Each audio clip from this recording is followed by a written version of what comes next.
Il est un peu plus de 15 heures. Le soleil tape sur les briques rouges décrépies des immeubles de Scotswood, un quartier populaire où les enfants jouent encore dans la rue, insouciants. Un vieil ouvrier, à la retraite depuis peu, traverse un terrain vague au coin d'un bâtiment en ruine.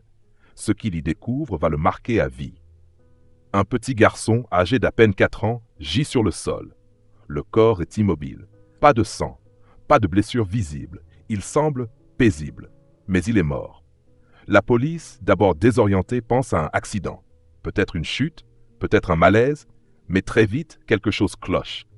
L'absence d'indices, la pose du corps et surtout le silence qui entoure cette mort, trop propre, un mystère naît.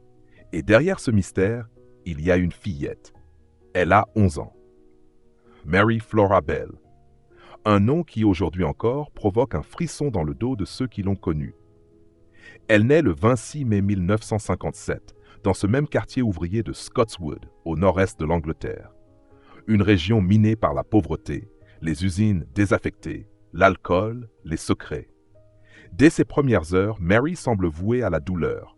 Sa mère, Betty Bell, est une jeune prostituée instable, absente, violente. Elle a Mary à l'âge de 17 ans et selon certains témoignages, aurait tenté à plusieurs reprises de la tuer durant son enfance, en l'étouffant dans son sommeil ou en lui administrant accidentellement des médicaments dangereux. Son père biologique, inconnu. Mary est élevée dans une maison où l'amour est une notion étrangère, où la peur, elle, est familière. Très tôt, les adultes remarquent une étrangeté dans son regard. Elle ne pleure pas, elle ne sourit pas beaucoup non plus. Elle semble observer les autres comme un entomologiste regarde un insecte. À l'école, Mary est décrite comme intelligente, vive d'esprit, mais aussi cruelle. Elle pince, pousse, étrangle les autres enfants pour jouer. Elle ment, elle manipule, elle charme même parfois les adultes. Mais personne ne s'inquiète vraiment. C'est une enfant difficile, oui, mais une meurtrière? Personne n'y pense, pas encore. Il y a des signes, toujours, mais on ne les voit qu'après, trop tard. Chez Mary Bell, ces signes sont là, dès l'âge de 5 ou 6 ans. Des gestes, des phrases, des comportements qui dérangent. Elle étrangle un chat, sans émotion. Elle arrache les ailes d'un oiseau, calmement, comme si elle ouvrait un livre. Elle tente même de pousser un camarade dans les escaliers, en souriant. Lorsqu'on lui demande pourquoi, elle répond simplement « Je voulais voir ce que ça fait ». Plusieurs fois, des enfants reviennent chez eux en larmes. Mary a essayé de m'étouffer. Mais les adultes se contentent de les gronder ou de minimiser. Ce n'est qu'un jeu. Elle est vive. Voilà tout. Dans le quartier, on commence à parler. Certains disent que Betty, sa mère, la laisse seule la nuit. D'autres racontent qu'elle la frappe ou pire, qu'elle la vend à des hommes de passage. Rumeurs, soupçons, silence. À l'école, Mary devient plus agressive. Elle dessine des enfants morts, des cercueils, des yeux sans pupilles. Elle se met en colère sans raison. Puis, une minute plus tard, elle rit.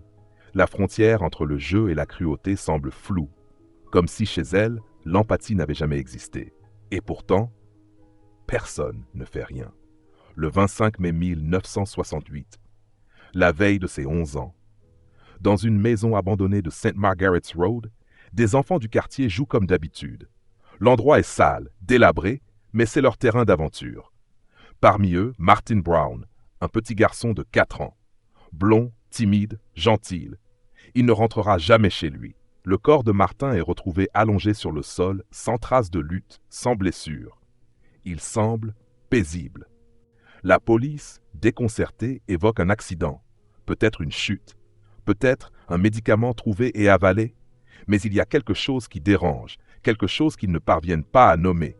Ce qu'ils ne savent pas encore, c'est que Mary Bell était là. Elle a attiré Martin dans la maison, elle l'a serré contre elle, et elle l'a étranglé, à main nue, calmement, sans un mot. Quelques jours plus tard, Mary et sa camarade Norma Bell, aucun lien familial, reviennent sur les lieux, et Mary laisse des messages étranges, griffonnés sur les murs d'une école proche. Je l'ai tué, je reviens. Martin n'était que le premier. Mais la police les prend pour des actes de vandalisme d'enfants. Rien de plus. Personne ne soupçonne Mary. Mais elle savoure ce qu'elle a fait. Et elle n'a pas fini. 31 juillet 1968, à peine 2 mois après la mort de Martin Brown. Dans les rues de Scotswood, il fait chaud, presque étouffant. Les enfants traînent sur les trottoirs, jouent à la marelle ou tapent dans un ballon. Parmi eux, un petit garçon de 3 ans, Brian Howe, s'amuse à faire des dessins à la craie. C'est à ce moment-là que Mary Bell et Norma l'approchent. Avec leur visage d'enfant, leur rire, leur ton doux, elle lui propose de venir jouer avec elle. Brian accepte. Il ne rentrera jamais chez lui.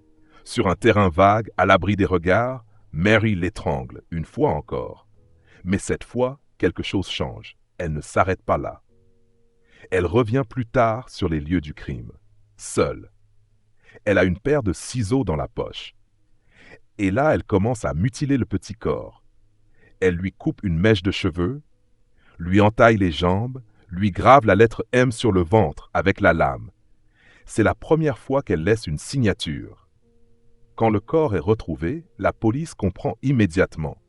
C'est pas un accident, c'est un meurtre, et c'est signé. Mais qui, dans ce quartier, pourrait faire une chose pareille à un enfant de 3 ans? Un adulte malade? Un rôdeur? Sûrement pas une fille de 11 ans. Et pourtant, après la découverte du corps mutilé de Brian Howe, la police lance une enquête intense à Scotswood. Les habitants sont choqués, apeurés. Les parents gardent leurs enfants à l'intérieur, les regards se font méfiants. Les enquêteurs interrogent tous ceux qui pourraient avoir vu quelque chose. C'est là que Mary Bell, avec son calme glaçant, commence à attirer l'attention. Lors d'un premier interrogatoire, elle répond aux questions avec une précision troublante. Elle décrit les lieux du crime, parle du silence, des ciseaux. Elle pose des questions étranges aux policiers, comme si elle savait déjà tout. Elle nie d'abord toute implication, accusant Norma, sa copine. Mais Norma, plus jeune et fragile, avoue qu'elles étaient ensemble ce jour-là, sans avouer quoi que ce soit. Les policiers sont déconcertés. Une enfant de 11 ans capable de telle violence? Impensable. Mais plus les jours passent, plus les preuves s'accumulent. Des témoins affirment avoir vu Mary traîner avec Brian ce jour-là.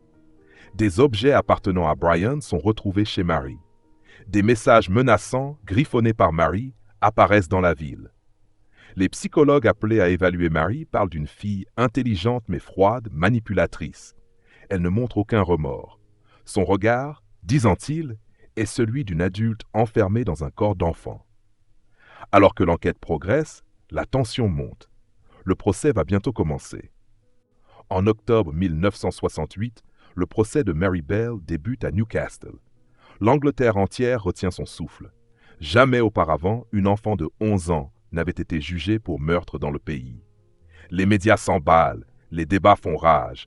Comment juger une fillette capable d'une telle horreur? Les experts psychiatres sont unanimes. Mary Bell est cynique, manipulatrice, dotée d'une intelligence hors norme, mais aussi dangereuse. Lors des audiences, elle reste calme, presque distante. Parfois, elle sourit ou rit aux éclats, sans raison apparente, déconcertant tout le monde. Elle nie toujours avoir tué Brian Howe, essayant de rejeter la faute sur Norma. Mais le jury, convaincu par les preuves et les témoignages, la déclare coupable des 2 meurtres. Norma, quant à elle, est acquittée, jugée trop influençable. Mary Bell est condamnée à 12 ans d'internement dans un établissement pour jeunes délinquants. Un jugement qui choque, fascine et soulève des questions morales complexes. Mary Bell passe 12 ans en détention pour mineurs, une période marquée par une surveillance étroite, des tentatives de réhabilitation, mais aussi un silence pesant. En 1980, elle est libérée, à l'âge de 23 ans, sous une nouvelle identité, protégée par une injonction légale. Depuis, elle a choisi la discrétion absolue, fuyant la lumière des projecteurs. Le mystère reste entier. Qu'est-ce qui a transformé une fillette en meurtrière? Était-elle un produit de son environnement toxique? Une âme irrémédiablement brisée? Ou y avait-il en elle quelque chose de plus profond, d'inexpliqué?